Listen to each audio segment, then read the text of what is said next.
Good morning. Good morning, all.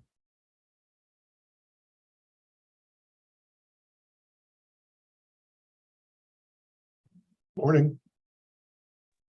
Morning.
Good morning, everyone. Morning. Good morning.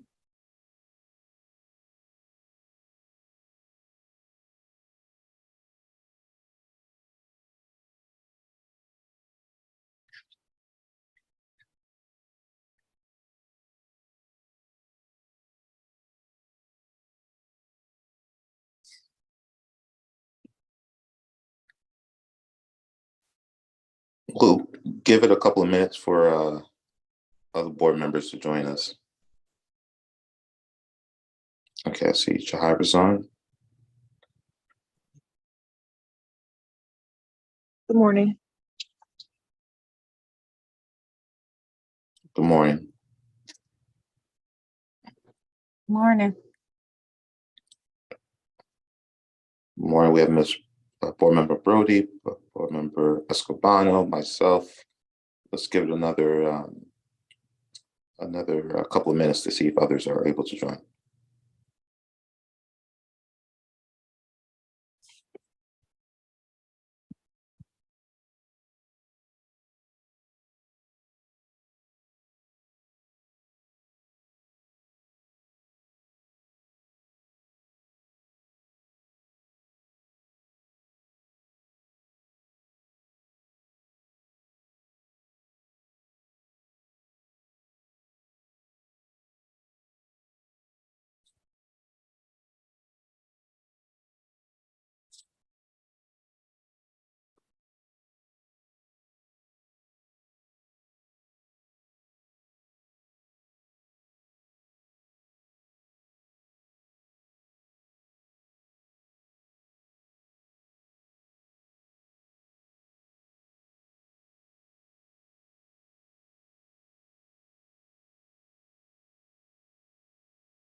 All right, in the interest of time, let's get started. Superintendent, you want to kick us off? Sure. Good morning, everyone. Thank you for joining us today. I'm looking forward to diving in this morning, and we're going to explain 3 more partnerships that will benefit our students and our staff in the year ahead. Ms. Santiago, thank you for helping with the presentation. So we're going to, again, like we did yesterday, start with an overview of the agenda, which is similar to yesterday's format. And the contracts today are also funded by ESSER. So wanted to just take a moment to remind everyone of our ESSER must win, but like the buckets that we had identified, and then the significant funds that we have allocated to each of those buckets, knowing that in our August 1st committee of the whole, we're going to dive deeper into the current status of that spend down. We also have added a quick review of our ESSER design principles, which we'll use as a foundation for discussing these contracts. And then we'll shift to the detailed conversations about each of the proposals, the proposed contracts. So quickly, just to level set, our must-wins are a major component of our ESSER investment strategy. We also filter our investments through 7 core design principles that we know are going to maximize the return on the investments for all of our relief funding. And if you recall, ESSER is the funding is all about student recovery. So that is our first principle, right? Like as we always do at HPS, we filter that decision making through through an equity lens based on what's best for students, specifically that have a higher level of need, or school communities that have higher level of need. We also want to invest our money in proven strategies. This was actually, I think it was you, Chairman, that lifted this for us, making sure that we are explicit as to the investments and how they align to what's working. When also deciding on the investment, we want to acknowledge that this is that one-time injection of much needed resources, so that we need to make strategic investments that will pay off for years to come, not just add another line item to what is already a tight budget. And then our decision-making process is layered, but clear in responsibilities for all, including making sure that we do what we're doing today, making sure that we dive deeper into the purpose of all of these, so that we can make sure that we're delivering based on what we heard, not only from our public through the engagement, but what's also in terms of best practice. And one other one that I'll highlight, it's important for us to have constantly monitor the impact.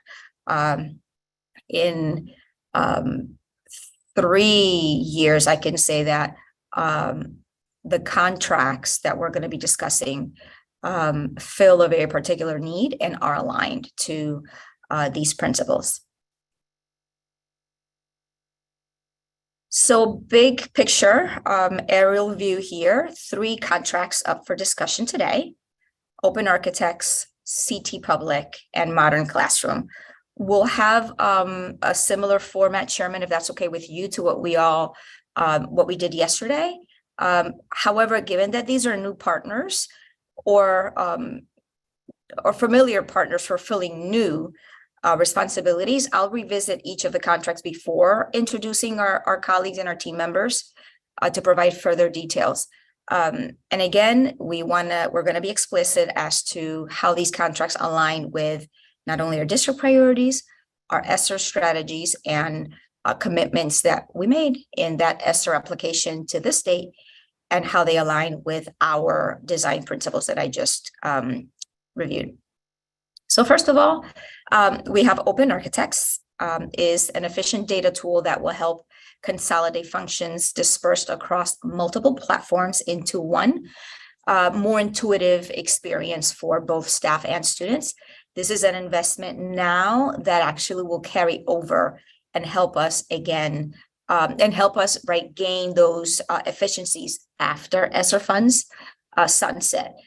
The proposed partnership with CT Public allows us an opportunity to do several things. One is to better promote our district to key stakeholders and also provide real world experiences to our students. So this investment made in the 23-24 school year will carry on for many years in the future through specifically high quality content that can be edited and repurposed for various other needs that we will have. And finally, the third one is Modern Classroom. This is another tool that pays off for years to come with an investment in this school year. And the capacity building for our teachers for the 23-24 school year will benefit not only the students that will be in our classrooms next year, but in future years as well. So just to reiterate, a key design principle is that we are planning to spend with an eye towards the immediate and the future return on investment, right? Like investing in a physical tool, for example, or technology. And then outside of these three contracts, we did have to carve time out for the turf. We'll talk about that. We have actually one of our school leaders here joining us this morning. We hadn't added to the slide, but it's something that we had to add more so last minute. So I am going to, let's go to the other slide actually. And I'll just do a quick overview. We are proposing a contract with Open Architects K-12 to provide enhanced dashboards sharing data that comes from all of our data systems, including PowerSchool, Munis, and Qualtrics. So as you probably remember, we presently have multiple dashboards that district and school leaders access, and we just want to make it easier for our leaders to access and make decisions rooted in multiple data sets. This is an example of two of our ESSER investment principles. Consolidating on a single dashboard platform can reduce our total costs for data dashboard systems next fiscal year, and right when we no longer have ESSER. And second, we are continually adapting based on our context and what works or what doesn't. We have a small team in the performance and accountability office that carry the responsibility for managing our PowerSchool environment, loading all the data to our dashboards, building out all of our reports. And I'll ask Deputy Foster to talk a little more about this, but because Open Architects is a software as a service model, contracting with Open Architects will both save us money and free up time for our team in the Office of Performance and Accountability to focus their time more on data analysis and evaluation rather than on maintaining dashboards. This investment also supports the design principles, right? One single dashboard will promote accountability to our measurable goals by having all of the data across our strategic priorities in one single platform. And also the single dashboard will promote continuous improvement because it helps triangulate the data so that decisions are informed by evidence across data sets. For example, ensuring our decisions around attendance, right, are informed by both chronic absence rates and, for example, what student responses say from our culturing and climate survey. So I know that we have Seth Racing, the CEO for Open Architects, joining us this morning. So I'm going to hand it over, Deputy Foster. I'm going to hand it over to you to walk us through some of the details. Thank you, Superintendent, and good morning. So, as the superintendent said, we're really talking about dashboards and accountability and reporting and really simplifying the ways in which we can share the data that we have so much data, but simplifying the ways we share it to really improve the ways in which we can use data in our decision making. And so real quick on who Open Architects are. They're a Massachusetts-based organization. You saw in the title slide, right? Open Architects K-12. They are focused on supporting school districts, and I believe municipalities as well, on data visualization, dashboards, and other tools.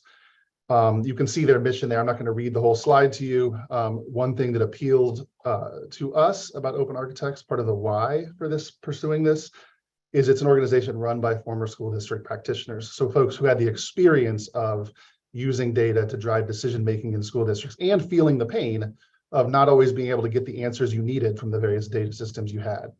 So if we jump to the next slide, what are the services that are included in this contract? And the superintendent mentioned software as a service. And so the first part is certainly creating a web portal and dashboard system where there are regular and automated data transfers from HPS systems. And in a later slide, we can talk about what data systems would be integrated to Open Architects. Certainly ensuring security of our data would be a priority of the contract. The third bullet is important because it's relatively unique to Open Architects, which is a custom data entry portal, which OA calls their data builder. And that's an opportunity not only for this to be a dashboard system, but if there is data that we need to collect that is not already collected in one of our other systems like PowerSchool, we actually create forms right within OA and have people enter the data there, and it'll be immediately available within the dashboards. You can see also data warehouse tools, but the thing I want to emphasize most is because it's software as a service, Open Architect takes on the responsibility for creating and maintaining the data transfers from HPS systems, for developing the dashboards that we request. So that would be per our request, per our design and our needs, but they would be doing the work of creating, setting up the permissions, providing professional learning resources for staff to use the dashboard tool. What's important about that is what the superintendent mentioned, that we have a small and excellent performance and accountability team. But right now they're charged with both managing the back end, right? Loading data to our dashboards, building our reporting systems, and trying to support the analytic needs of our schools and district leaders. And that's a lot, right? We'd like to have that really expert team spend more of their time actually analyzing the data and supporting the data-driven decision-making and continuous improvement cycles rather than having to do as much of the back end maintenance. And that's where software as a service comes in. So if we jump to the next slide,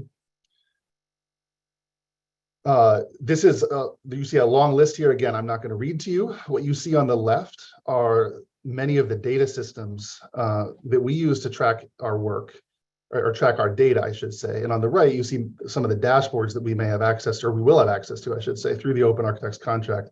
What I want to emphasize on the left is that the way to think about data warehousing and dashboarding, there are software systems we use in the Hartford Public Schools that I think of as the transactional software systems. It's where we do our day-to-day business. So that's PowerSchool. That's where we do our day-to-day business of taking attendance and recording grades. Or Munis, which is where we do the day-to-day business of paying our bills and budgeting our funds. So those are the transactional systems. That's what you see on the left. The whole purpose of a data warehouse and dashboarding system is to pull the information from those transactional systems and translate that mass of data into meaningful information that supports decision-making. So if we jump to the next slide, you can see a few examples of what Open Architects dashboards have looked like and that they use in other contexts. Again, we'll be able to work with Open Architects. We'll very likely use some of their out-of-the-box dashboards because they already address some of our needs, but they also have the ability to create custom dashboards based on the things we're looking for. And so the examples you see are, a student overview for teachers. The idea there is you have all, for a teacher, they can pull up the data on just the students in their class, and they can see historical data so they understand where their students are coming from in terms of their previous years. They can see attendance, or they can see test scores, and those formative scores, the SBAC scores, right, what they need to see to make meaningful decisions in their classroom. You also see a budget summary and a hiring tracker. So being able to quickly see where are our vacancies, what positions are filled, what's our retention look like, and being able to see that very quickly in a dashboard view. And then budget summary on the right. Same idea, right? You see the example there, percent of budget spent, and being able to see different kinds of breakdowns of the so that source system for that information would be Munis for us, but putting it in a way that it's easily digestible. And also we can tailor these dashboards to the different audiences, right? So what does a principal need to see versus what does the superintendent need to see? If we jump to the next slide. So the superintendent mentioned this. We have multiple systems we currently use to really meet that data warehousing and dashboarding need. We use Decision Ed. Much of our data from PowerSchool, as well as local and state assessments, feeds into Decision Ed. We use Qualtrics, and we have dashboards where we can see our Learning Walk data and our climate and culture survey data. We use Alloview currently to report information on budget and spending from Munis. Performance Matters collects and reports formative, and some of these, I should say, serve both purposes. They are both transactional systems and also reporting systems. So Performance Matters, we actually administer some of our local assessments in Performance Matters, and then you also can go in there and view the data. We use Google Sheets for some of our data, and certainly Google Slides, right? We often come to you at the board level and are sharing Google Slides with summaries of data, but the opportunity to be more efficient and being able to literally just pull up a dashboard and see data in real time. So why are we recommending this move to Open Architects for our data reporting? I've talked about a lot of this already. One is the obvious, the superintendent mentioned, and I just mentioned, which is it's inefficient to have multiple data reporting platforms. It's inefficient for school leaders. It's inefficient for district leaders. And one of the things we're really talking more and more about is opportunities to triangulate data. So when we're talking about our chronic absenteeism, we don't want to only look at our chronic absenteeism rate. We want to bring in our climate and culture data. What are our students saying about their experience of school? And being able to look at those side by side when we're having kind of root cause conversations about our data. I already mentioned number 2. Currently, it's HPS staff who are doing the behind the scenes building and maintenance of the data transfers, dashboards, and reports. Open Architects would take that work off our folks so they can spend their time on analysis, program evaluation, coaching around use of data. And then lastly, we'll save money. I mentioned we'll save time, but we'll also save money. And I have a slide on that in a moment. We can jump to the next slide. How will we know if this is successful? And so you can see here some bullets. There's really clear things that we need to have happen. And you can see some dates in here, right? We need Open Architects to connect to our HPS core data systems and build those automated data transfers. We need to provide the dashboards that we're looking for with the appropriate security. And the whole point here is, the superintendent mentioned that this is aligned to our investment priority around building with an eye towards the future. We can use this year while we have some existing systems in place to make this transition. So this is not something where we have to, immediately tomorrow say to principals, oops, now you have to use this other system. We have time to do this transition. But the measurable goal for Open Architects is that by June 30th of next year, we're up and running with all of our data in this in one place where all of our stakeholders can see what they need to see to do their work. Next slide. So what is the contract? So the contract is $139,000. And you can see there the way that Open Architects prices it is there's a student dashboard suite and an HR finance suite. So it's half and half those two things. And you can see on the bottom what's included in the cost. And so again, I won't read all of these, but I'm just going to reiterate, it is the loading of our data and automating those loads, right? So the idea that our PowerSchool data feeds into Open Architects nightly. So when you pull up Open Architects this morning, you're seeing attendance as of yesterday, and you're seeing our budget from Munis as of yesterday. Providing those dashboards, setting up the security, the data building tool where we can do the custom data input, that's in there, data warehouse and query building. And then again, I mentioned professional learning. So I mentioned cost savings. So what you see here, and I'm just going to focus on the table, right? The Open Architects contracts cost $139,000. Going into next fiscal year, if we are able to eliminate the Decision Ed contract, and that's contingent, right? And Mr. Racine from Open Architects knows this, right? Like our ability to move away is contingent on Open Architects being able to deliver on those things I listed in the previous slide. And so, eliminating Decision Ed because we're able to do our reporting now in Open Architects, eliminating Qualtrics by moving to something that is either free or low cost for actually gathering the survey and Learning Walk data, and then feeding that data into Open Architects for reporting. You can see that just with those two contracts, our total cost to the district is going to be $30,000 less for our data reporting. And I do have a note on this slide. This is a little trickier, but obviously we are also doing financial reporting in Alloview. Now Alloview does some other things for us apart from just reporting in terms of supporting with some of the allocation work around the equity-based starter budget, as well as producing our budget book. So I didn't include that in the cost savings, but if there is an opportunity, once we have Munis data loaded in Open Architects to reconsider our Alloview contract, that would just be additional savings. And we can jump to the next slide.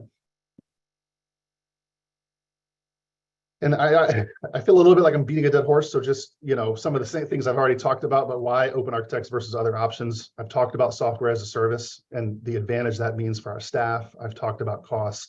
I talked a little about expertise. So again, a team of people who've worked in urban public education systems in New England, founding the company really in response to the inadequacy of some of the data warehousing solutions they were seeing in the K-12 space. And if we jump to the next slide, I believe I have a little bit of a summary of a very limited summary, but some of the clients that Open Architects has worked with, and also some of the roles that their staff have taken on. So you can see urban districts, Lowell and Massachusetts, but you also see state departments of education are using Open Architects for deploying data and for publishing data. And then you can also see there at the bottom some of the former positions of Open Architect staff. So you see folks who've been deputy superintendents in urban district or deputy chief financial officer, somebody who's been supervising budget analyst in the New York City Office of Management Budget, and certainly folks from academia as well. And so that's a little bit about why Open Architects is the right choice. And certainly when we jump into questions, Mr. Racine would certainly, I think, be happy to answer questions if you have about the company itself. And I believe that is the last slide. So I think at this point, we're going to open it up for questions. Thank you, Chief Foster. I'm looking in the chat to see if any of my colleagues have any questions. I do have, let's see, Ms. Oliver, Board Member Oliver, you have the floor. Thank you. Good morning, and thank you for the presentation. I guess you got to a key question I had, which was, what could we eliminate and how that work? And one of the things I'm cognizant of in the 6+ years I've been here is there's been other efforts to try to integrate systems. So I guess that couples with the acknowledgement of we have to stay on track with this contract in terms of meeting deliverables on time, et cetera, to be able to eliminate things like DecisionNet, et cetera. So are there certain things that you're looking for, or perhaps that this vendor is bringing that perhaps we didn't have in place with the others, where, or perhaps it's just that it's able to, as you spoke about, the transactional data, reporting data, plus then you're also talking about financial data. Is it that it's just, broader in nature? I'm just thinking about, what's going to be the reason that this is the win now, as opposed to these efforts that we've taken on before, especially if there's a possibility we don't realize our savings come June next year. Yeah, thanks, Board Member Oliver. That's a great question. So I'll speak to the last part first, which is the reality is if we don't, if we get to this time next year, I should say, April, May, June of next year, and we haven't realized the promise of what I've just articulated, we have every option of continuing with our existing platforms like DecisionNet and Qualtrics and not renewing the Open Architects contract. So that's the solution if this doesn't actually turn out in the way that we want it to turn out. In terms of the first part of your question, why do I think this is going to be successful?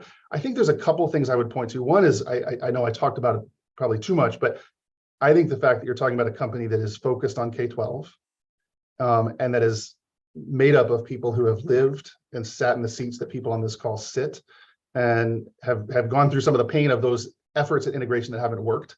And so I think they've attempted to address that. Part of how they've attempted to address that is that software as a service piece, because I think sometimes those previous efforts to integrate across systems, part of where they can sometimes fall down is those of us inside the district. We have a lot on our plate, and there is the day-to-day work that has to be done.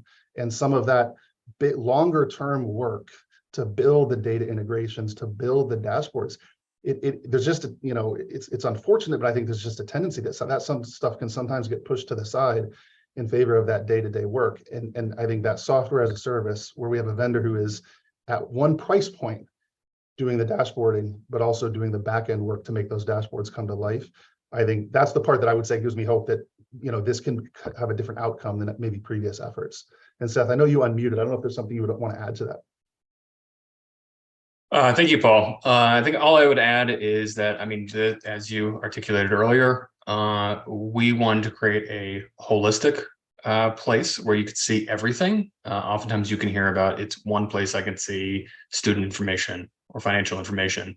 As a former district leader, I wanted to see everything in one place. I still you still are missing out if you have to log into 2 or 3 places. And the other part is having previously been on the district side where you get really excited about a new system. And then when you sign up, they tell you all the additional work you have to do. We wanted to provide the exact opposite. How do we, because you and your staff are already so busy, how do we take that work away so that you can continue to focus on the day-to-day work that's so important, and while we can work on building this so you can have it as quickly as possible. Thank you for that response. Kim, do you have anything else that you would like to? I think you said you had two questions. Oh, no, it came together because the Paul had answered the other questions already with Val. Thank you. Yeah. I do have just a general, I guess, strategy question. So as I think about this contract, we mentioned that the goal, one, is to streamline everything, but more importantly, sunset some possible other functionalities. I guess my question is, how, what's our confidence rate that we're going to pull that off, right? So one of the things that, in my mind, as I'm looking at this contract, it's one is the functionalities that we'll gain, but also the synergies that we'll gain. So for me, it's 1 and 1. And what I don't want to do is come here in April, having spent 139, and saying, "Oh, we're not going to get these other synergies." So my question is what is our confidence level in gaining those synergies by sunsetting some of the, let's call it, duplicative systems? And then within the contract, and I guess this is for more Superintendent and Chief Foster, as I think about my days when I was in sales, we always have like performance guarantees, right? Like you say, hey, we're going to do this, blah, blah, blah, blah. Do we have performance guarantees that ensures that we'll actually meet the goal of what we communicated today? Yeah, thanks for that question. And so on the first part, in terms of confidence, I'll put myself out there and say I'm very confident about the ability to do this. And part of why I have that confidence, I didn't talk a lot about this, but that list of systems that I had on an earlier slide that we use, those transactional systems, be it PowerSchool, Munis, Frontline, Open Architects has experience integrating to those systems already and building dashboards with data from, so they already know the backend and table structure in those systems from which they're going to draw data. So that's one of the reasons I have a lot of confidence about it. In terms of performance guarantees, I think that's a conversation. I mean, I'm certainly open to hear what Seth has to say, but as we actually, move through the formal contracting process, assuming a green light from the board, we can have that conversation with Open Architects about what we would want to build into that contract language around that. And Seth, I don't know if there's anything you want to throw in there. Sure. Similar to what Paul mentioned, very open. If going through the contract process, if we want to build in certain deliverables. Personally, for me, I am extremely confident in the success and the likelihood of this timeline. We have built in substantial amounts of time just in case there are problems based on the deadlines that were shown to you. So I think we will over deliver in terms of the timeline, but just in case you saw what it is. And we have our best team lined up and sort of a number of different team members who will be supporting this project to work as quickly as possible. So I feel as confident as possible in terms of what has been outlined that we can deliver. That is, thank you for that. And again, I'll default to the Superintendent and Chief Foster as it relates to contracting and any potential performance guarantees. I do see Board Member Brody's hands raised. Ms. Brody, you have the floor. Thank you and good morning. So, for me, it's every year or every other year, there's a new idea about data collection and how this company is gonna do this, and this is just what we need, and here we are again. So that's my reserve in terms of being super excited about this. And I don't apologize for that, but I know that one of the things that I've been struggling with as a board member, to the point I just made, we're always presented with something new, and it's hard to keep track of. It's hard to keep track of it because this is new. Oh, let's do this new. There was no mention, because we were promised like, oh, a dashboard, and we can keep track of, because there's always a constant question when new contracts come up, not new contract, renewing contracts come about. And it's like, what did you do for us? How did it work out? Should we go with you again? And I guess we refer to it as progress monitoring, right? But I didn't see anything as far as this contract that helps us as a board keep track of all these contracts, keep track of progress, because we're going back to notes, we're looking at old board meetings, trying to keep track, at least I am trying to keep track of what we're voting on. Was it good? Because sometimes things just disappear, because if it didn't work out, there's not going to be a renewal. So is it anything in this that can help board members keep track of something? Because I'm having a hard time keeping track.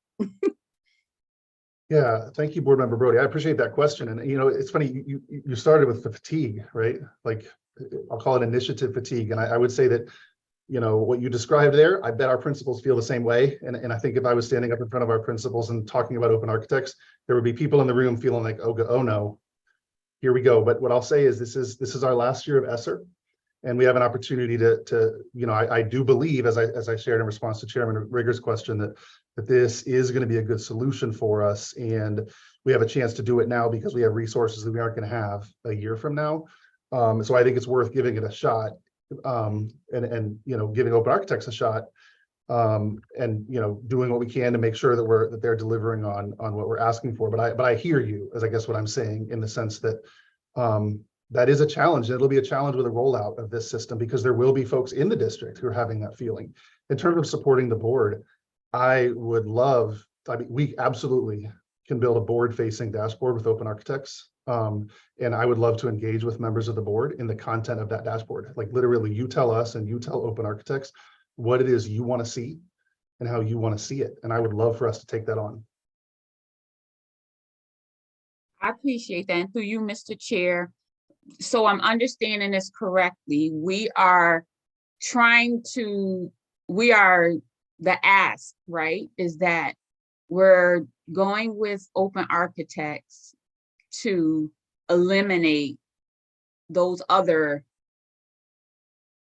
possibly eliminate, because are we saying we don't know if we're going to be able to eliminate those other Qualtrics and all those other, a couple of the others that were mentioned?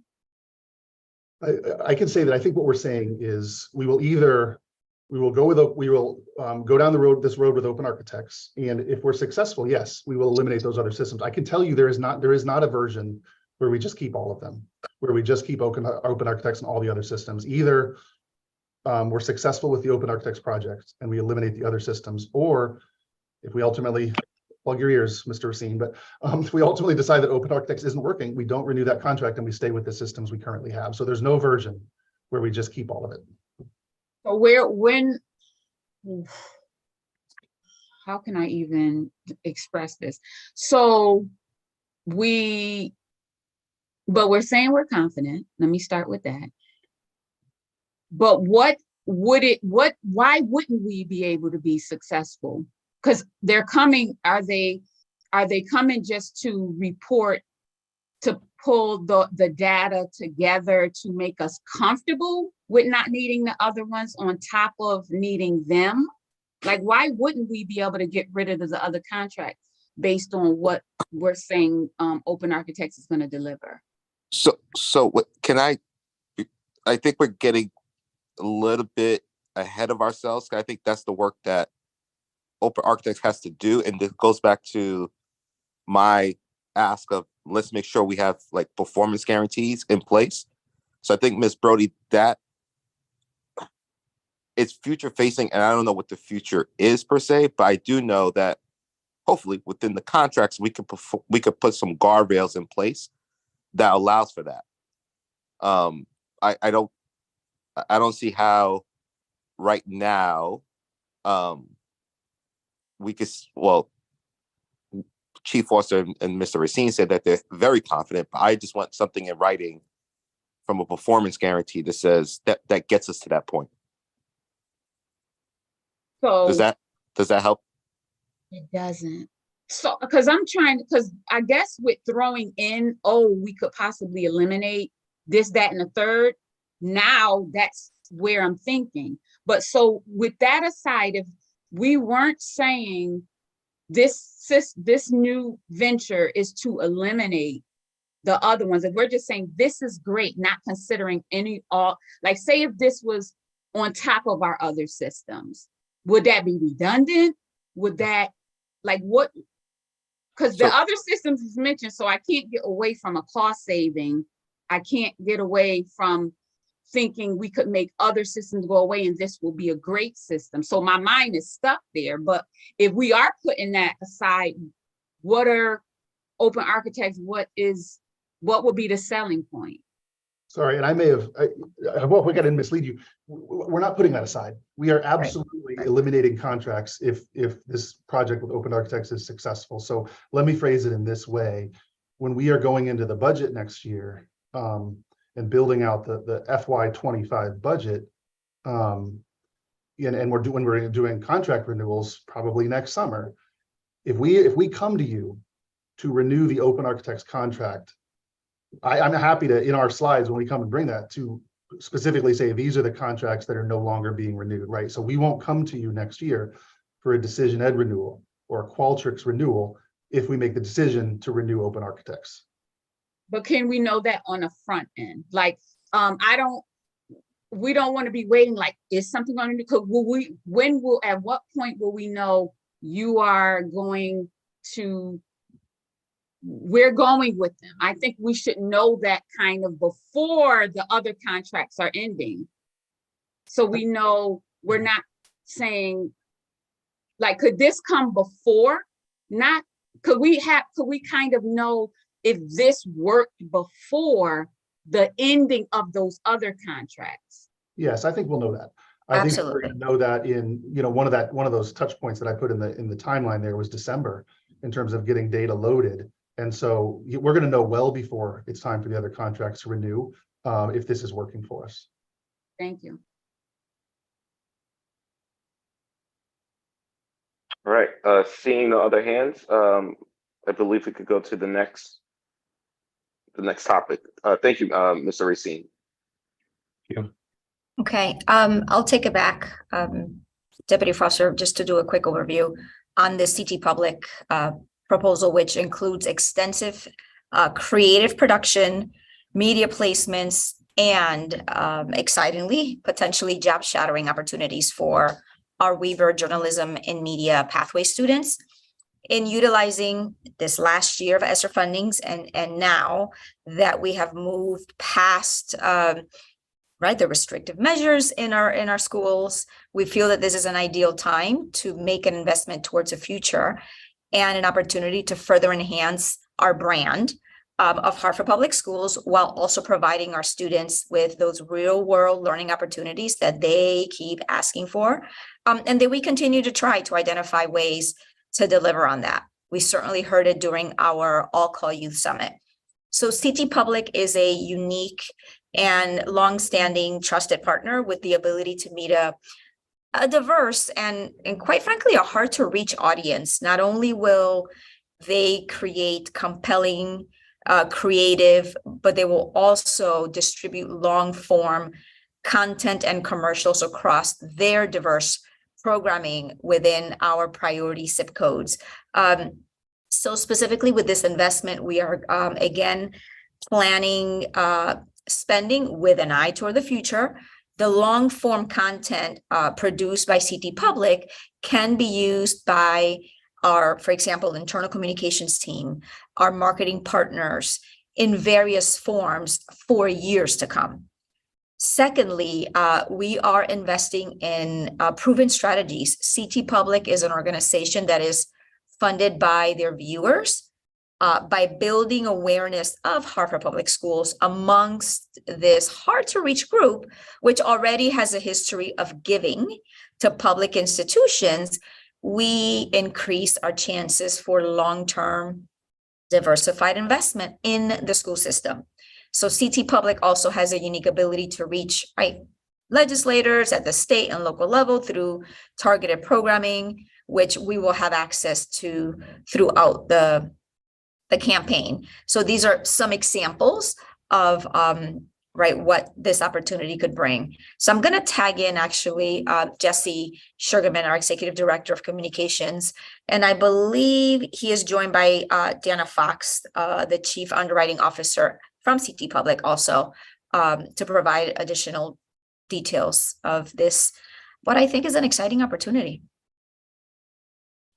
Jesse, are you on? Here. Thank you so much, Superintendent. Good morning, everyone. Great to be with you all. I do want to just introduce Julia Skroback, who's on the call with us. She's our Assistant Director of Communications and Marketing, and also Natalie Torres, who is an HPS grad, recent UConn grad, and lucky for us, our summer intern, who was really crucial, in helping us to design this program and also in design the presentation. So glad that they're here with me this morning. So just a quick look at our agenda. We're gonna just talk about CT Public in general, right? For those who are watching at home and for anyone who's not familiar with their offerings, give an overview. We want to go through their media channels and also their footprint, geographic footprint. Talk about the specifics of this partnership. So the superintendent gave some high-level overview. We want to get into some of the details with you all, including the purpose and the benefits that we think come from the various aspects of the partnership. We'll then showcase some of the media and creative mock-ups that will be a part of the campaign, and we'll go into the specifics of the job shadowing opportunity for the Weaver students at the Journalism and Media Pathway, and then of course open it up to questions and give a little summary. So Connecticut Public Broadcasting, for those who are familiar and those who aren't, of course, is a local media organization. It's a nonprofit.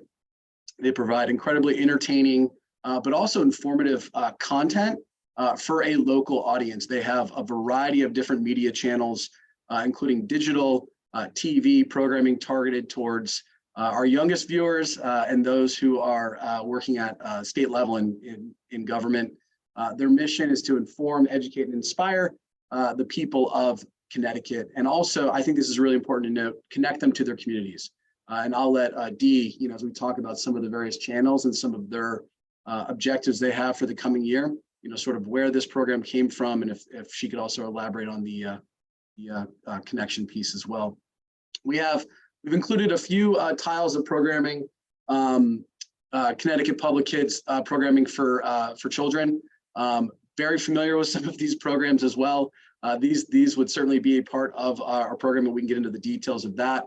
They also have a mix of, I just want to elaborate on national and local programming. So programs like Where Art Thou is a local program, but viewers to Connecticut Public also see the national programming as well.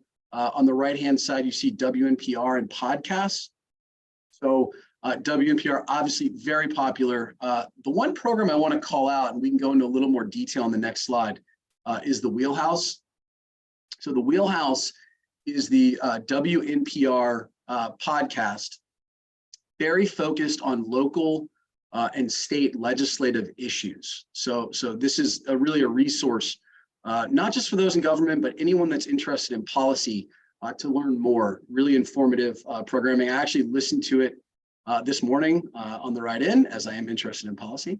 And one thing I wanted to note is that when you surround your brand with content like this, it just elevates your message. It gives you an opportunity to not just promote and build brand awareness, but also to share information. So the ad that was played today in the middle of the programming was Hartford Healthcare, and it was about surgery, and it was fairly sophisticated messaging, but because the programming aligned to that, you're a little bit more receptive to that. And so this is just a real compliment for us in terms of complementing some of the other media channels and programming that we're on in regards to school choice and also our programming and advertising for OTM.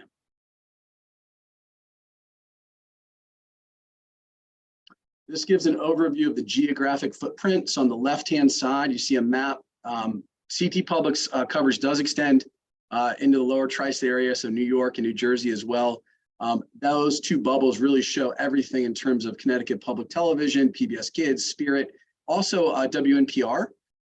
We do have a green circle just around Hartford. I want to note that although the impressions on the right-hand side are comprehensive, we've been able to work with Dee and her team to make sure that our impressions that we get for this program are specific to our priority zip codes. So those zip codes were determined where are we getting our new hires from, the majority of our new hires from surrounding Hartford, and also where do most of our students outside of the city of Hartford come from. Of course, Hartford is going to be a part of this media campaign, but we wanted to make sure that we were targeted and broad enough to make sure that we hit both of those audiences as well.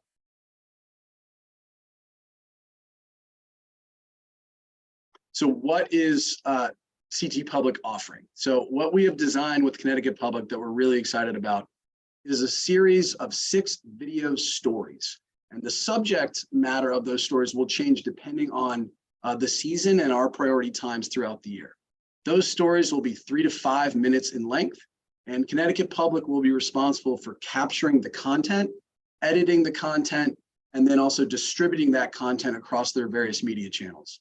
My team, the communications team here, and then also in collaboration with Office of School Choice, Talent Management, Family Community Partnerships, will help to drive the story, help to drive that strategy, determine what we want to promote at what time, and also, of course, ensure the arrangements to make sure CT Public has access to get the content they need.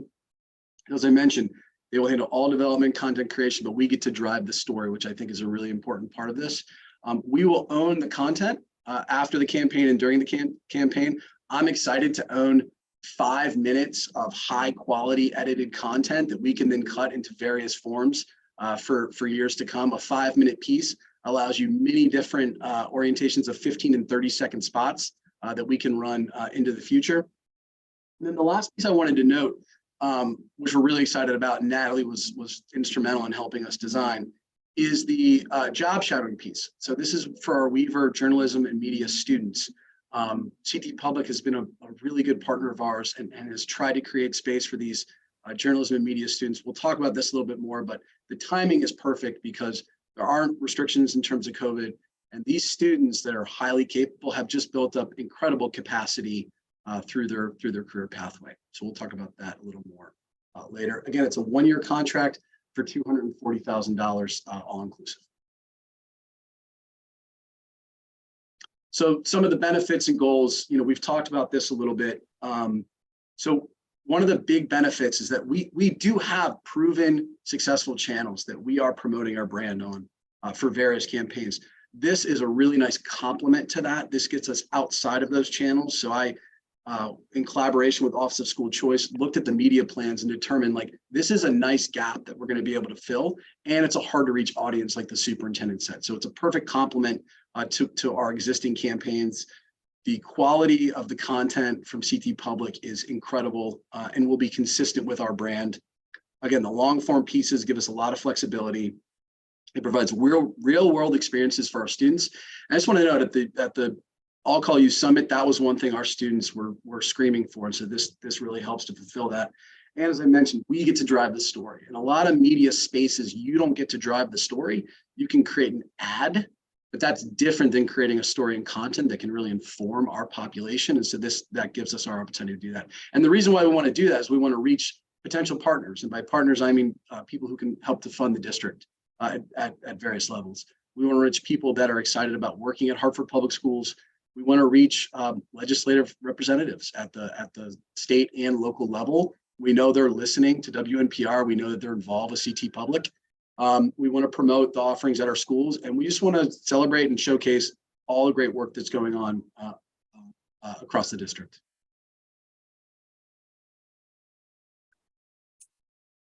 So this is looking at a little bit of the creative. So again, we're driving the story. They're creating the long form content. This is what it actually looks like in a media placement. So this is an example of the homepage from CT Public. I have a green box at the bottom. This is a homepage placement.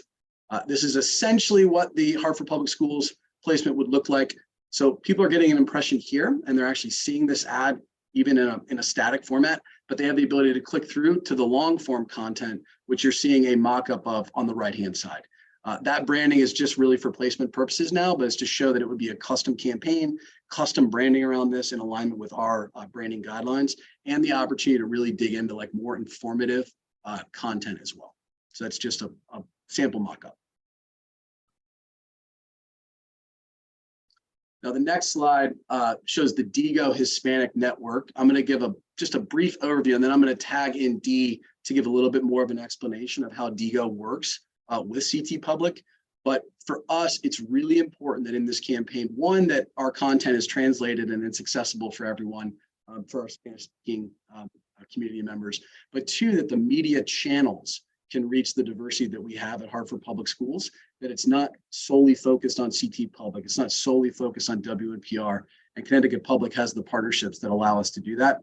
DIGO being one of those, which is sort of a comprehensive Hispanic network that we can use to target our priority zip codes in the region and on various media channels. So again, there's a mock-up on the right-hand side that shows that branding. That of course would be translated in the final representation of the campaign.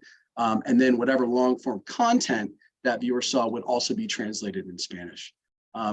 Dee, if you're available, would you mind just giving us a little bit more on the DIGO network and how that works with Public? Sure. Thanks, Jesse. So DIGO is a partner of ours that specializes in Hispanic and diverse communities, and they do that in a couple of ways. They have partnerships with many media companies, both here domestically and then internationally, especially focused in areas like Puerto Rico and the Dominican Republic and Latin America. And so their audiences kind of throughout their network give us the ability to come in and look at areas that we want to reach our audiences that are here in Connecticut that may be appearing and may be visiting these brands and getting news from these sources. So it really allows us to complement the campaign. They've been a great partner of ours. We're working closely with them on several initiatives to reach the Hispanic market. And so through this partnership, we're able to tap into their network and also extend the messaging onto those brands specific to the zip codes and to the audiences that we want to reach here in Connecticut for Hartford Public Schools. Great. Thanks, Dee. Appreciate it. Now on the next slide, so this is an Axios mock-up, and so again, Dee, I'll tag you in a little bit in a second just to give a little more detail on this. So this is also CT Public's connection that they have to some national media platforms. Of course, the distribution of that would be on a local level, but content like Axios, and then also give us an opportunity to use those different media outlets to reach other diverse audience members that we really want to make sure we connect with throughout the campaign. Dee, can you just highlight this a little bit for us? Yeah, for sure. So with the content that we're creating for Hartford Public Schools, it's important that we're able to take that content, and after we've reached the audiences that we've targeted here on our platforms, then through DIGO and then also through this content network, we're able to again take those videos that we've created and the content that we've created and place them natively in these news sites and these different brands. So it's all dictated by us and the geographies that we've decided with you that we want to reach and the demographics and groups we want to reach. But when someone visits one of these sites, they're seeing your content actually displayed within their site in a way that looks very native to the site that they're on. So as they're experiencing the site, they're also getting Hartford Public School content. Again, this mock-up shows a video which would be able to be viewed there on the site. And so it gives us the ability to ensure that we're getting these messages in front of the right audiences in the right places. And we know people visit all kinds of different sites throughout their digital viewing. When they come to us, they also view other brands and other news sites. So this is another way to complement that and ensure that we're capturing the right audiences for the schools. Thank you, Dee. So on this slide, so we just looked through some of the creative and actually saw what some of those placements might look like. So this puts some numbers behind what the media portion of this is. So this doesn't necessarily include the value that would be represented in the creative development, nor does it show the value on the job shadowing piece. We'll talk about the job shadowing in a second. But the annual campaign is equivalent to approximately 390 $1,000 in media value. And so CT Public, if we only look at the 240 that we're that this contract is proposed for, that's essentially a 40% reduction off the media rate card. But again, not including the creative services that end up kind of looking like an added value piece. So it's really high media value.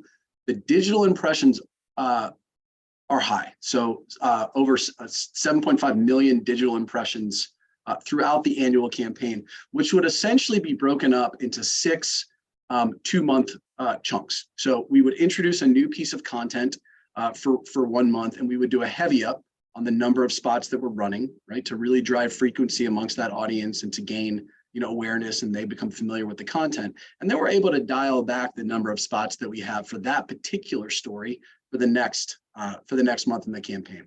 Then in month 3, we introduce a new piece of content and do that heavy up strategy again. And we would repeat that throughout the year. So 6 2-month flights. You can see the value and the media per flight is just over $65,000. The digital impressions only are over 1.2 million impressions per 2-month flight.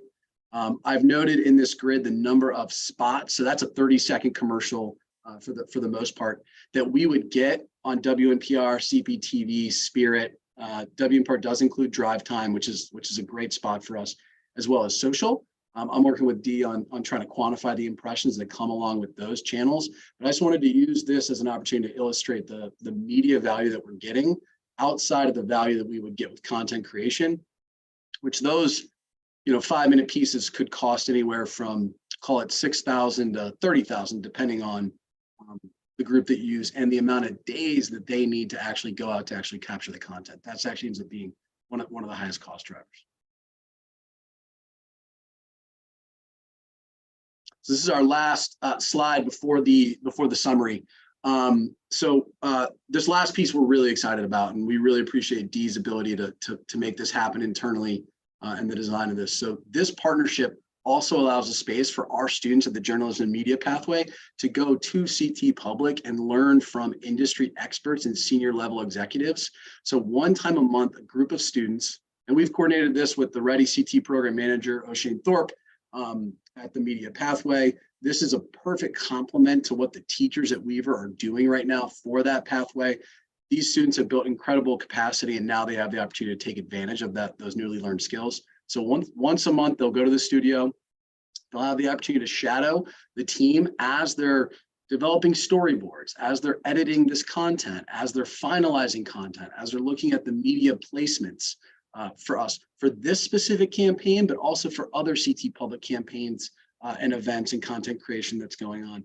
After that job shadow portion, they'll receive a workshop from one of the senior level executives and industry professionals, at CT Public. So like Tim Rasmussen, he's the chief content officer. He is tasked with developing the political debates that go on, the gubernatorial debates. And he would give our students, insight into what actually goes into developing that process, which would be incredibly valuable. And so over several months, the students will gain a comprehensive understanding of how we develop content that ends up going on air, literally from the beginning, like the origination of the idea to the actual finished product, and they could see that happen in studio.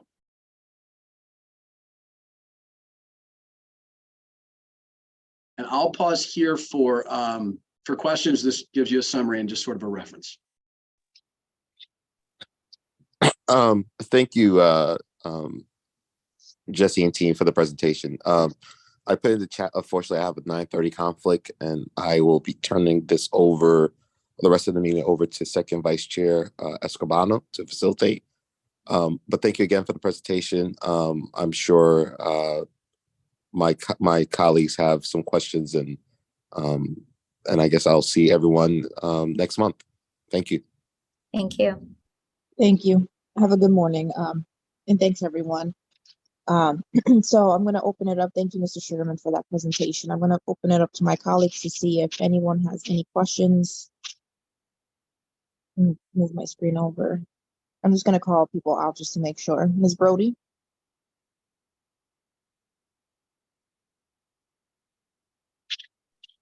Thank you. Yes, so at first, when the superintendent introduced this, it sounded like it was more, oh, for our students. So I got really excited. But it seems like it's just is marketing. So first, I guess I'll ask, what the once a month for the students, how long is that for? Is that for a couple hours? Is that a day thing that they're shadowing?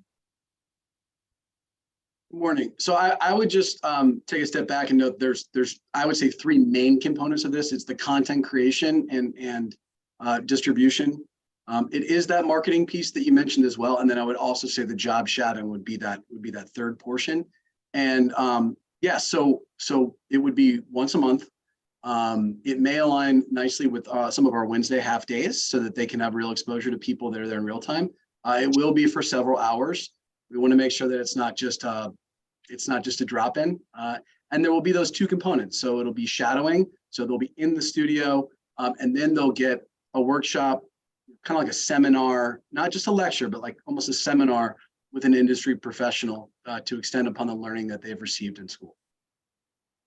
Okay, but Brody. that's not the highlight here. That's the shadowing that just comes with, that's the purpose of this partnership is to do those things that were mentioned, right? So are we trying to create content to attract suburban students to apply to our magnet schools? I guess that's the second question.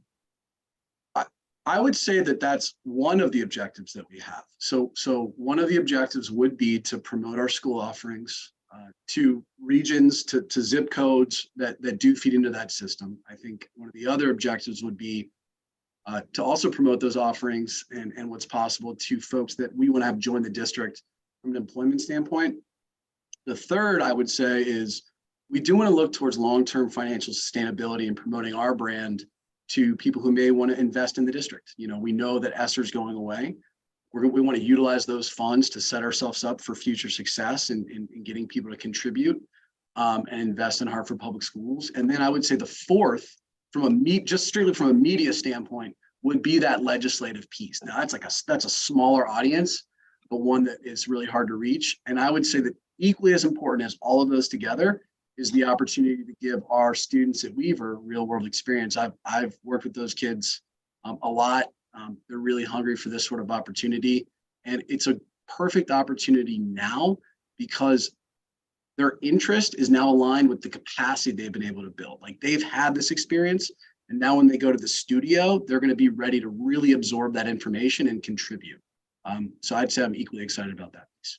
Okay. Yeah, so I hear all that, but what I'm understanding and is that first, I didn't even ask, what funds is paying for this? Oh, that's a good point. ESSER funds. Okay. So paid for by ESSER, but this whole project is one thing.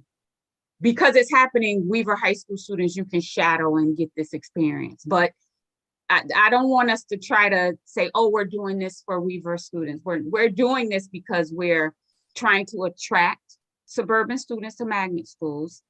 And we are trying to, we're trying to create and have our own content.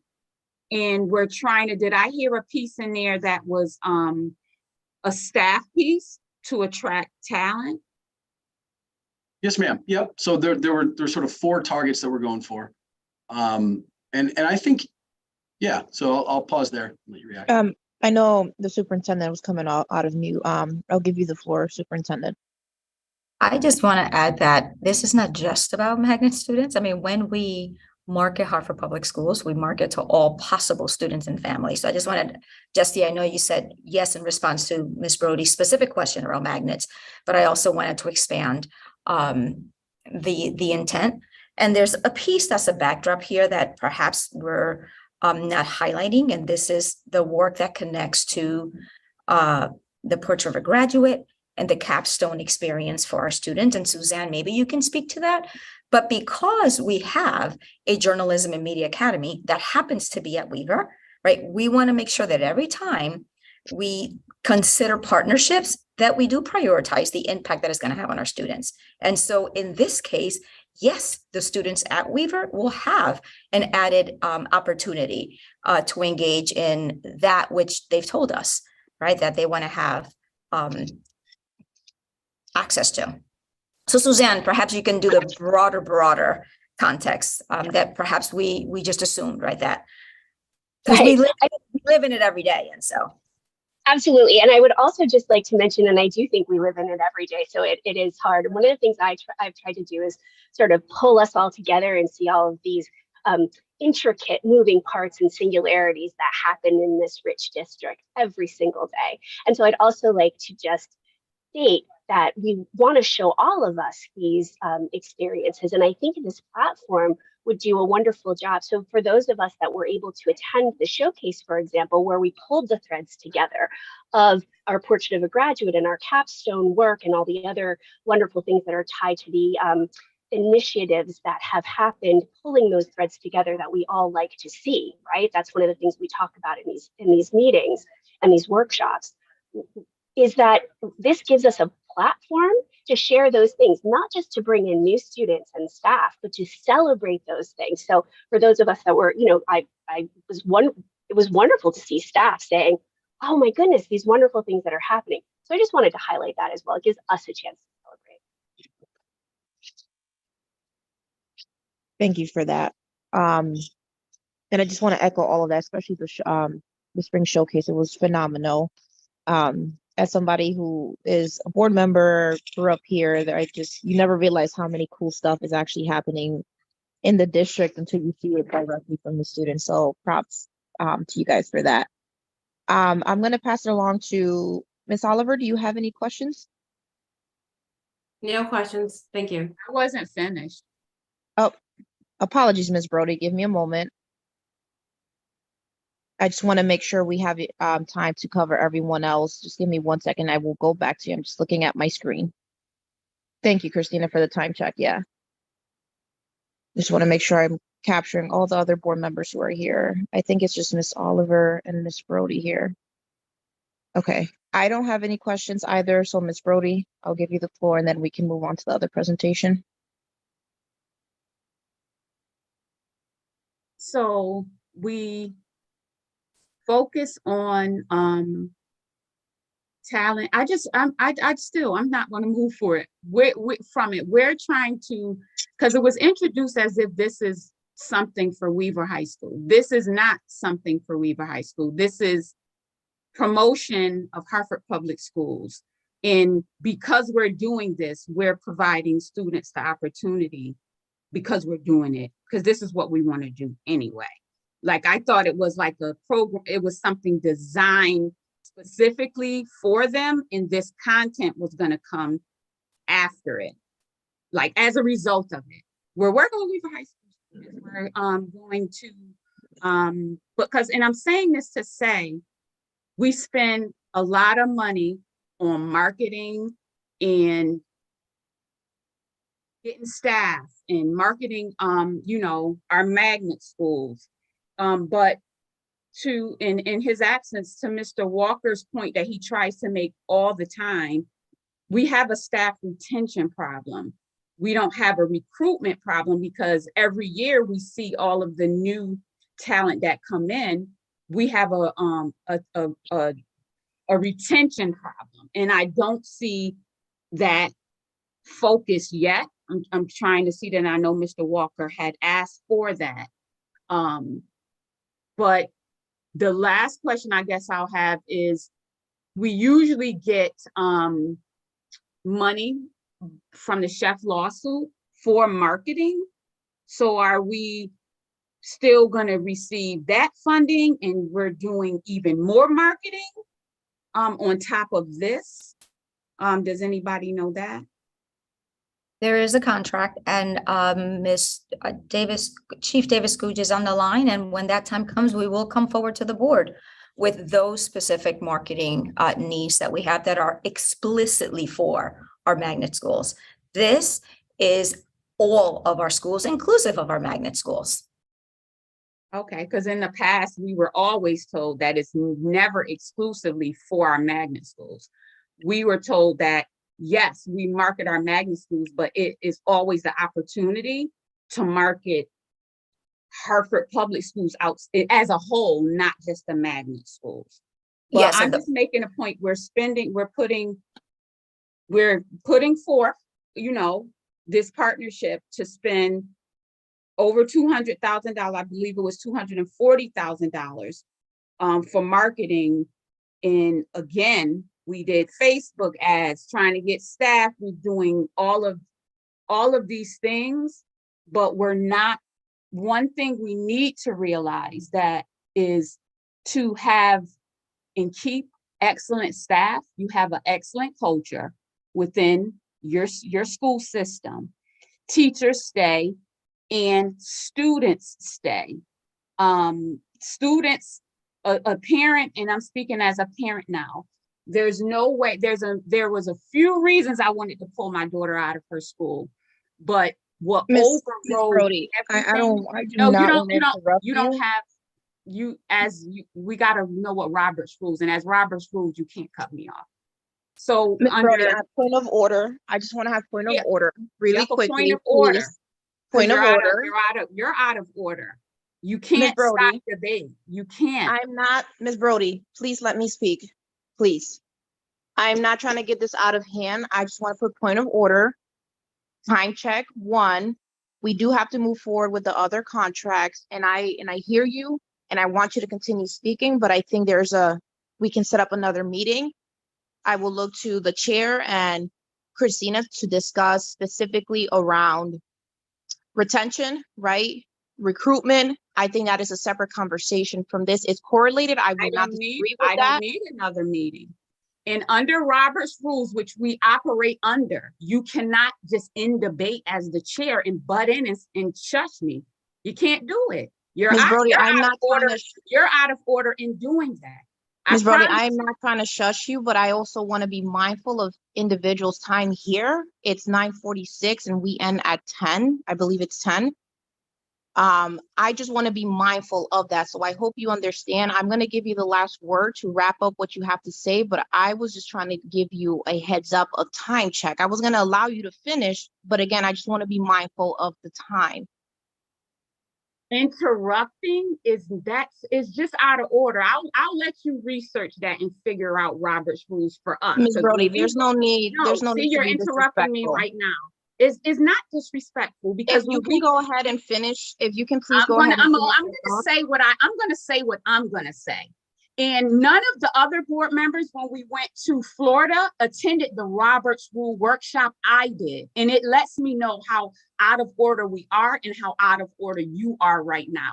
As a parent, as a board member, I'm explaining what makes children leave our system, which is directly related to us needing to constantly recruit staff and constantly try to make our schools attractive in its culture. So it is relevant, absolutely relevant to what we're talking about now, because as a board, we approve a lot of money that has to do with recruiting talent and marketing our schools, trying to not get swallowed up in all these magnet schools going up every damn where and taking our Hartford students and depleting our district down to basically nothing, and we don't have enough funds to operate our district. So I'm saying that to say, when you focus on that instead of the contract in front of us, you're constantly, oh, we need talent. We need to keep kids here. You can't keep kids here if you have a toxic culture or a place that teachers do not want to be. And that is my point. And that's all I was trying to say before I was interrupted. Thank you, Ms. Brody. And thank you, Mr. Sugarman, for putting that note in the comment. For time's sake, we are going to move on to the next contract. I want to get us out of here in a respectful, reasonable time. And Ms. Brody, I'm sure we will have conversation offline in terms of, you brought up great points about Robert Rules of Order and how meetings are handled and how things are set. So I agree. I think it's a time for all of us to have a refresher on how things are said and processes and all of that. With that being said, we're going to pass it on, Superintendent, to the next thing. Thank you. We are now moving forward to talk about the contract for Modern Classroom Project to provide educators with high quality professional learning related to innovative delivery and implementation of our curriculum. This is an example of building sustainable initiatives from ideas that were born from staff and with student feedback. This contract is an example also of our investment, the ESSER investment principles that I discussed at the beginning, right? We're planning spending with an eye toward the future. This model allows educators who are trained this year to become trainers for others in the future. So we want to invest now so that we can reduce our costs for professional learning in the following fiscal years when we no longer have the ESSER funds. It also serves as an example of our ESSER design principles. We're planning spending with the student voice at the center. Staff and student feedback have told us that we have to look to increase the flexibility in how our students learn and additional professional learning opportunities. So the training promotes collaboration between our educators and the training staff at Modern Classroom, and our staff receive the tools and the structures they need to have those collaborative conversations and make plans for implementing the new approaches. So we know we currently have staffing irregularities, students who have challenges when it comes to consistently attending school, and Modern Classroom Project's innovative approach help us to build a bridge between our students and meaningful, rigorous, collaborative learning that they may have missed because of either skills gaps, attendance barriers, and or the staff shortages that we have. So Suzanne is here with us, our Assistant Director of Educational Initiatives and Innovation. We have other team members as well, right? Katie Lerner, our Executive Director of Literacy, Dr. Ali, our STEM Director, who helped bring a pilot to life last year. And we also have a representative from Modern Classroom Project here, Kareem Farah, who will all be available to answer any questions. So Suzanne, I'm going to tag you in first. Hey everybody, thank you so much. Could you give me a thumbs up if you can hear me? My earbuds are being a little awesome. All right, so really quickly, we're excited to be here today to share this wonderful platform with you. Katie and Joanna and myself we've all been teachers and building leaders, and we're parents, and we were all very excited to bring this, to learn about it first, and then to bring it to the district. So very quickly, the Modern Classroom Project is a nonprofit organization leading a movement of educators in implementing a blended, self-paced, mastery-based instructional model that is adaptable to all classrooms. Their model is designed to support students with a high diversity of learning levels and social emotional needs by leveraging technology to create greater personalization and connection in all classrooms. So today we're going to give you a quick overview of the Modern Classroom Project model and its alignment with what our needs are. We're going to review the Modern Classroom impact through the pilot the superintendent was just speaking of. We're going to review the proposed scope of work for this upcoming year, and we will open the floor up for questions. We can go to the next slide. Thank you. So, why Modern Classroom? So this graphic that you see before you really brings to life the themes and trends that we have seen through our culture and climate survey feedback, and through Youth Summit feedback, and through just feedback in general that we get throughout the district, and all of the different touch points that we do through data and survey collection. Our students want more flexibility. They want opportunities for self-direction. They want to be centered in their classroom experience. Our educators want time. They want to have coaching on different and innovative instructional practices that speak to the different challenges that we have in today's learning communities. They want structured time for collaboration, opportunities for meaningful professional development. And what Modern Classroom really does is it comes together to meet those needs in many creative and innovative ways. So it supports educators in implementing sort of this blended, self-paced, mastery-based instruction at the same time as students are there, right, in the spaces. So it's synchronous and asynchronous at the same time. This model supports all students, all of them, by leveraging technology, create greater personalization and connection in the classroom. It builds self-efficacy as well in our students, which we know is really at the forefront of filling those learning gaps that our students have. So I think this is your slide, Katie. I'm going to kick it to you. Thank you, Suzanne, and good morning, everyone. So I actually had the opportunity to get trained in Modern Classroom myself, and I've seen it in action in several different ways and at several different schools, and especially in ELA classrooms.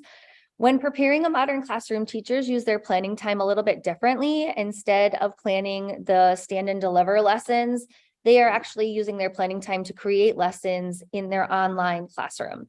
Students get to go through the lessons at their own pace, and teachers have a lot more flexibility to check in with students on their progress and their misconceptions. And so this, again, it goes from the teacher standing and delivering to students being able to go through the lessons on their own. And then teachers are spending that time walking around, setting up small groups, checking in with students as needed. Students can rewatch the lessons. They can catch up if they're absent. And if they're late, they can also come into their classroom and just start off wherever they left off, because it is self-paced. At first, this approach does take a little bit of time to set up and organize. It's setting up your classroom in a different type of way. And it's also setting up different expectations for your students. But once it's set up, we've seen students have the opportunity to track their completion and progress, show mastery of their standards, and teachers get to spend more time in the classroom with students providing intentional feedback. Christina, on the next slide, thank you. This is an example of an ELA teacher who actually, this is her capstone class. This is what her Modern Classroom looked like this past year. She was trained last summer, and then she really dove right in. So this is an example of Miss Tiffany Moyer Washington's Modern Classroom. She reimagined her capstone course to be self-paced. It was project learning, and we had the opportunity to actually go in and see this with the Modern Classroom team and provide her with some feedback around her Modern Classroom on how she could expand and extend the learning that she had with her students. We also, while it looks like it could be just individualized and it could just be students in their Modern Classroom and spending a lot more time on the screen, there are opportunities for collaboration with students working in group projects and together on lessons as well. And so that was something that we were able to see in Tiffany's class. Dr. Ali, you want to talk about what this looked like for science? Sure. So good morning, everybody. I'm Joanna Ali. I'm our STEM director, as our superintendent said, and I'm thrilled to be here. I want to say I am actually on vacation. This meant so much to me that I am here to give a testimonial, and I am supporting all of the science teachers who loved being part of this pilot this past school year. So I'm going to give one example, but it's one example of many. It is the first time that I brought something to the science teachers where we got 100% of the teachers saying that they loved it. And this teacher especially asked me to bring it to you so that everybody could enjoy it. It made a real difference for him. So this is Thomas Longyear. He's a physics teacher at Hartford High. He, in his greater testimonial, which you'll get a chance to read later on if you'd like the whole thing, he said that he was burnt out at the end of 2022. Certainly had been a long couple of years for everyone. And Modern Classroom really invigorated him because what it gave him was an ability to be able to impact all of the facets of teaching and learning that he had. And so he was able to do his lectures, his notes, his practice problems, all in the Google Classroom that we were already using. So we had our technology already there. And then the students that were able to use class time to do their basic assignments, but then we were able to implement station rotation. So every student had an opportunity to be able to learn at their own pace. We had mastery-based grading, as Suzanne said, and students were able to do mastery checks when they were ready. And if we move ahead. So this was force and motion, one of the essential components of physics. So there's Mr. Longyear. He did his video on, and this was our lesson. So all of the physics teachers in Hartford Public Schools, we teach this lesson between a relationship between force, motion, mass, and acceleration. And so here's Mr. Longyear doing his video. And if the students don't show mastery on their first attempt, then they can review their mistakes. They can do more practice, try again. They can rewatch the video. We can set up a station with a hands-on activity for them, review different strategies, and then we can implement equitable grading as a tool. And what I love is that we have the must do, should do, and aspire to do in our practice now in science. And all of the students have the must do's, but we also give them the aspire, and they're meant to challenge them. And it has invigorated our department. And we saw it this year at our STEM showcase, where our students like pushed themselves to do the aspire to do's and went far.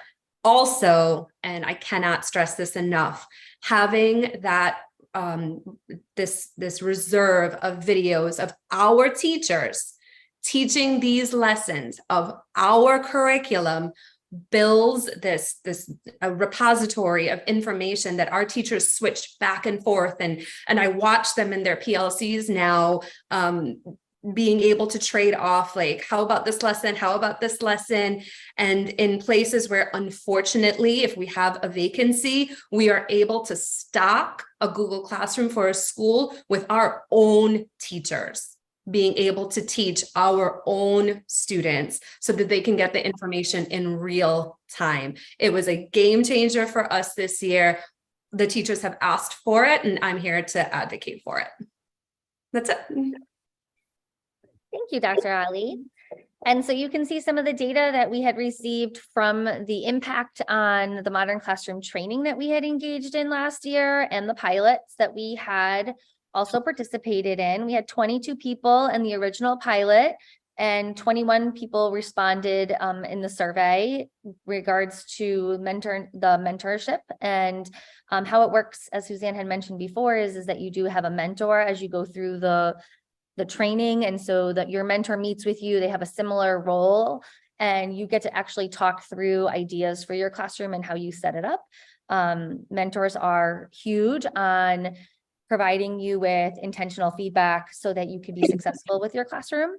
And so this is data that's a mix between the ELA team and the science team as well. And then on the next slide, you'll see some overall testimonials just in regards to what different staff members that have engaged in the professional learning so far have said. I cannot stress enough, ELA has said it multiple times that they felt it was so valuable, and they really encouraged as many teachers as possible to go through it. And what better way to sell professional learning than peer-to-peer.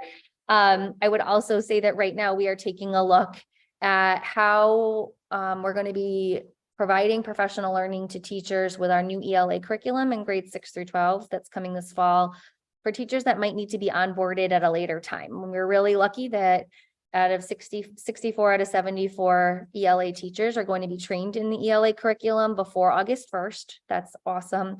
And we know that we are going to have some turnover at the beginning of the school year. Our teachers are going to be hired a little bit later, and we want to make sure that we're providing them with intentional professional learning as well. And we have our coaches and our curriculum specialist for 612 ELA is actually creating a modern classroom right now to support that. Katie, can I add one more thing? Because I think it's Sure. important for all of our content. And of course, this is for all content. So math, English, unified arts, modern classroom can work for everything, but we own the content once it's over, right? The proprietary information is ours. The videos are ours. The Google Classrooms are ours. All of this information. And so, yes, like we're going to use this money to do this, and it's a one-time purchase, but all of the information and all of the stuff that all of the knowledge, all of the videos we own forever. And the hope is that we won't need it long term. We build the capacity now in order to have it for the long term. Exactly. And Dr. Ali, that was something that the teachers had said as well, as once they create their classroom, the videos are done. Once it's done, it's done. Unless you want to go back and review or redo a video or add resources, you're just adding, you're not replanning, you're not redoing. And it just really gives all teachers a lot more time to be intentional with students in their classroom based on their students' needs. Takes the And stress so- off too. Exactly. And then with that, the last slide I'm going to share a little bit about is just around the virtual mentorship program. So I kind of alluded to this a little bit already. So as you go through the training, you actually have a one-to-one coach that goes through with you your actual setup of the classroom, provides you feedback on your actual your modern classroom, and then not necessarily the content, but more how you set it up, and then other ways that you might be able to extend your classroom with the idea of the must do, the should do, must do, aspire to do. So that model is also there. It is self-paced for educators. You have a certain amount of window to do it. And like I said, you can set up your time with your mentor, and then the actual program, you receive your credentials saying that you have passed the Modern Classroom course, and there's other actual opportunities for you if you would like to extend that learning. And then you also receive a $500 stipend from the Modern Classroom Project. And Suzanne. I'll be brief. I'm the logistics girl over here, so I just want to tell you sort of what we're going to get. Right. So here's what we're going to get this year. Modern Classroom Project is going to be building all of our custom marketing and all of the emails. So they're taking that off our plate. So they're communicating with our teachers and encouraging them and getting buy-in. I want to let you know that this is optional and it's open to all of our teachers in the district, any teacher and administrator. I'm signing up because I'm going to be thinking about ways to create curriculum, and also thinking about ways to use it for onboarding just staff too. There's lots of things that we want to have repositories for. So thinking creatively out of the box, how we can use some of this teaching and learning that Modern Classroom Project is showing us if we are able to move forward with this contract. So I would like to use it as well. So it's available to everyone. They will also be providing us with those communities of practice that Katie shared with us. As well as, let me move my little box over here, 2 in-person site visits to really just give us feedback and grow our practice. Next slide, Christina. Just a really quick overview of goals. So we have the training, the goals for the program themselves are that 100 educators will participate in the virtual mentorship program. If the contract goes through, I think we already have 90 people interested. We also have a teacher leadership for program sustainability. That's super important because part of this is that any teachers that are interested can also sign up for being teacher leaders. So they will be taught how to provide this after Modern Classroom is gone from us. So it is an eye towards sustainability 100%, building leader knowledge, and then also helping us to develop educator interest beyond. So I think we might be, in the interest of time, done with this slide as well. And here is our summary, and we can open up the question. And we have Kareem Farah here as well from Modern Classroom, if you have any questions directly for him. Thank you for that presentation. And I'm going to open it up to my colleagues again. It's 10:07. I just want to be mindful of everyone's time. So if we can make sure your questions are focused on this contract. And then I know we have another one after this that I think it's supposed to be short and sweet, which is great. So I'm going to open it up to my colleagues. Nobody else is new here. So Ms. Oliver, do you have any questions? No questions. Thank you. Thank you, Ms. Oliver. Ms. Brody, do you have any questions? Does this require a vote? I do not believe it requires a vote here or at to move. I thought it required a vote in the next meeting at our regular board meeting, not here. Right? Is that correct? I'm seeing some hand. You are correct. Yes. You are correct. So not at this point. No vote here, Ms. Brody. At our regular board meeting, we will have a vote.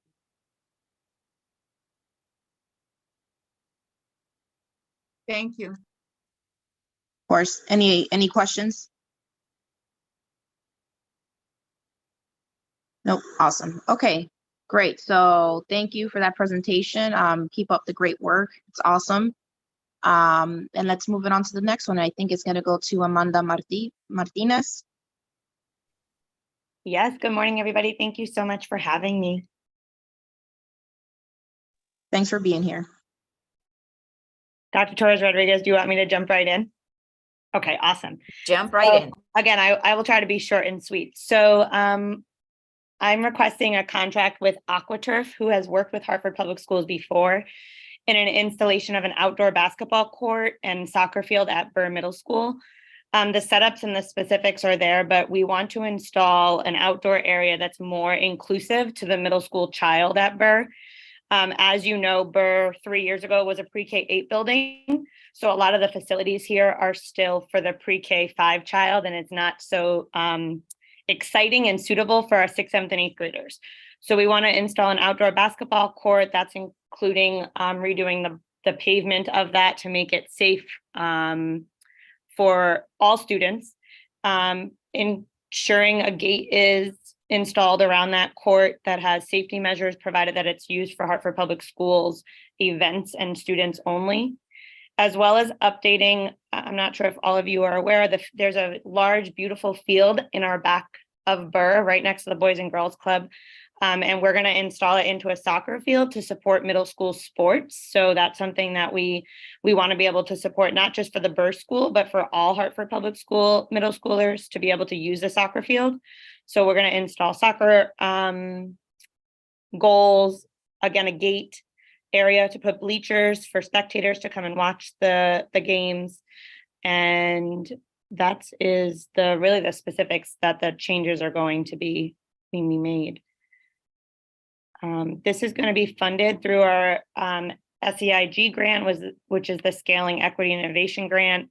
Again, directly relating to creating a safe, engaging, and inclusive environment for our students, fostering physical activity, social interaction, and just overall well-being among students. Something that I'm super passionate about as an individual is health and fitness. And so I believe in movement and wellness for students and physical activity at all times. We still have recess here at Burr Middle School every day because I think it's important. So I want facilities that our students want to use. And so I think just upgrading the facilities is a critical component to our students' overall well-being. The deliverables are there for you all to read. And I think that's it. Awesome, great. Thank you, Amanda. I'm going to look to my colleagues to see if there are any questions, which, by the way, this is super exciting. I'm sure the kids are going to be super excited about it. Yeah. Ms. Brody?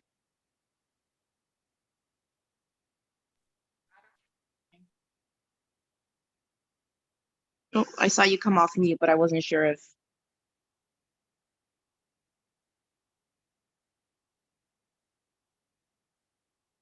I'm not sure if she's having technical difficulties, but in the meantime, Ms. Oliver, any questions? No questions, thank you. Great, thank you. I'm gonna just go back to Ms. Brody just to make sure. Ms. Brody, any questions? No, I don't have any questions. Thank you. All right, well, this is really exciting. I'm super excited to see it finally put in place, so that'll be cool. Yeah. Thank you. I don't have any questions myself. With that being said, this is the end of this meeting, so I'm going to call this to adjourn this meeting at 10:12 a.m. Thank you everyone for being here, and I hope you have a lovely rest of your day and stay cool.